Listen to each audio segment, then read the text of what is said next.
sobre vacinação em adolescentes, principalmente, também, claro, sobre a pandemia da Covid-19. Vou conversar com o pediatra e sanitarista médico do Instituto de Saúde Coletiva da UFRJ, Daniel Becker, que já está aqui no nosso telão. Doutor, muito boa tarde para o senhor. Obrigado pela presença aqui sempre conosco na Globo News.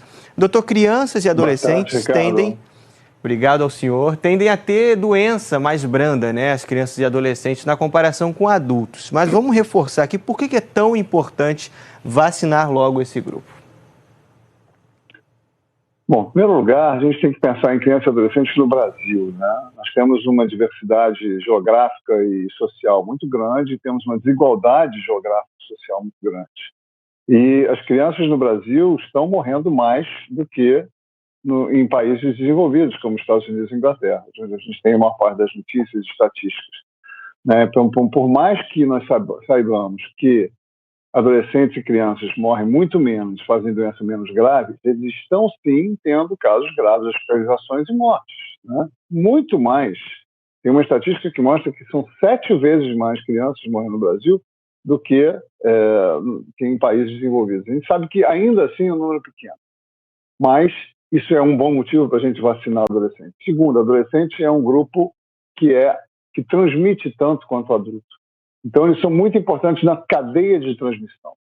Mesmo que não façam doença grave, eles podem espalhar a doença para outras pessoas. E a gente sabe que a Delta está infectando mesmo pessoas que já estão vacinadas, especialmente idosos, né, que estão, inclusive, fazendo alguns casos graves. Apesar de que a vacinação, sim, derrubou completamente nossa taxa de óbitos, mas ainda assim existem casos graves e eles podem estar sendo trazidos para os idosos pelos adolescentes que estão lá na gandaia, porque eles têm uma tendência maior de aglomeração do que outros grupos etários. Terceiro, para a gente se livrar da pandemia, de fato, a gente tem que vacinar uma grande maioria da população.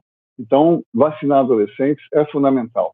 Então, é importante tanto para a saúde deles, quanto para a segurança deles, quanto para a gente se livrar da pandemia, e especialmente também pensando no retorno às aulas, Ricardo. É fundamental que os professores e alunos do ensino médio, onde os adolescentes frequentam, tenham segurança, porque muitas escolas não têm protocolos adequados, muitas escolas não têm infraestrutura adequada, então a gente precisa sim vacinar adolescentes. Isso é um consenso não só brasileiro, mas mundial. Até porque, né, doutor, isso é um grupo, como o senhor disse, que circula muito, né? Está muito nas ruas, está andando de lá para cá. E quando a gente deixa de vacinar 18 milhões de adolescentes, o país mantém uma reserva de pessoas que podem estar suscetíveis justamente a terem o vírus, que acabam favorecendo a circulação dele e até o surgimento de novas cepas, né? Exatamente, né? É evidente que é fundamental vacinar um grupo etário que tem uma representação demográfica tão ampla. E como você falou, circula muito, aglomera muito, tem alto risco de contrair a doença e, portanto, de transmitir a doença. E desde o início a gente sabe que criança transmite menos, mas adolescente transmite tanto quanto adulto. Então não há dúvida nenhuma que é importante vacinar adolescentes. E sim, existem casos graves. Os efeitos colaterais da vacina, como o Francisco falou antes de mim na entrevista, o risco-benefício favorece em muito a vacinação, sim. Né?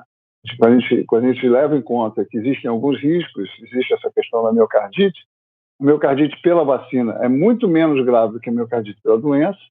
A miocardite é leve em geral, não existe registro de mortes no mundo inteiro por essa miocardite pós-vacinal.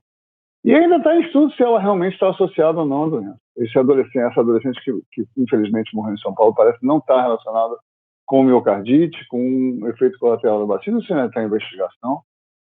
Mas, de qualquer forma, você vê pela unanimidade, todas as sociedades, todos os comitês científicos, todas as capitais, a maioria das grandes capitais, a sociedade de infectologia, de pediatria, de imunizações, todas unânimes, e o próprio comitê assessor técnico do Ministério da Saúde mostrou que não foi consultado. Quer dizer, isso foi, basicamente, como as coisas acontece nesse governo, Ricardo. É vergonhoso. O presidente lê alguma coisa nas suas redes sociais de algum fanático do seu grupo e impõe ao ministro da Saúde que se submete aos seus desígnios. as decisões não são tomadas de forma técnica. Isso custou a vida de 400 mil pessoas no Brasil. De 600 mil pessoas, 400 mil, 300 a 400 mil podiam não ter morrido se o Ministério da Saúde tivesse uma atuação melhor na pandemia, se não tivesse submetido às loucuras de um presidente que resolveu que, por conta própria, queria imunidade de rebanho, queria expor todo mundo por motivos provavelmente eleitorais, né, e que instalaram ali no Ministério da Saúde uma máquina de propina, atrasando meses a vacinação, procurando vacinas sem comprovação técnica, sem aprovação em órgãos mundiais, para poder fazer negociatas e atrasando as negociações diretas com laboratórios como a Pfizer em meses. Enfim, é uma atuação trágica, né, vendendo kits de medicamentos milagrosos. A gente sabe o quanto isso foi nocivo para a sociedade brasileira como um todo. E onde ainda hoje continuam, usando um termo corrente, pagando mico, né, passando vergonha. O Rio de Janeiro, eu pertenço ao comitê, com muito orgulho, ao Comitê de Assessoramento da Prefeitura do Rio de Janeiro para a Covid, para o enfrentamento da Covid. O Rio de Janeiro ele toma atitudes que são seguidamente criticadas pelo Ministério da Saúde e, em seguida, um mês depois, o Ministério da Saúde adota. Tanto na questão da vacinação de adolescentes, quanto na questão da terceira dose, da dose de reforço para os idosos, quanto na ordenação por faixas etárias. Enfim, é vergonha atrás de vergonha. E não é só vergonha, são vergonhas assassinas, são vergonhas que matam pessoas. É muito triste essa situação no Ministério da Saúde. Doutor Daniel, quero agradecer a sua presença, dizer que o senhor continua aqui conosco. Vou pedir licença para o senhor, vou chamar uma reportagem, a gente volta a se falar e a comentar só esses uma assuntos. Mensagem, Ricardo, apenas, para finalizar.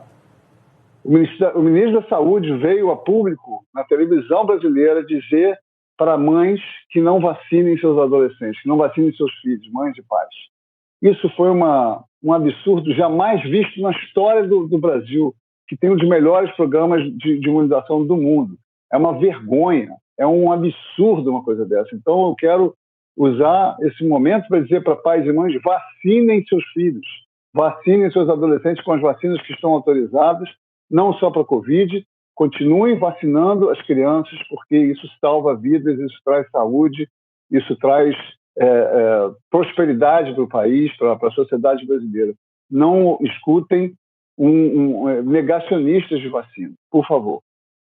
Artigo 4º, inciso 1º do ECA, Estatuto da Criança e do Adolescente, que está na nossa Constituição. É obrigatória a vacinação, a imunização, quando aprovada pelas agências de crianças e de adolescentes.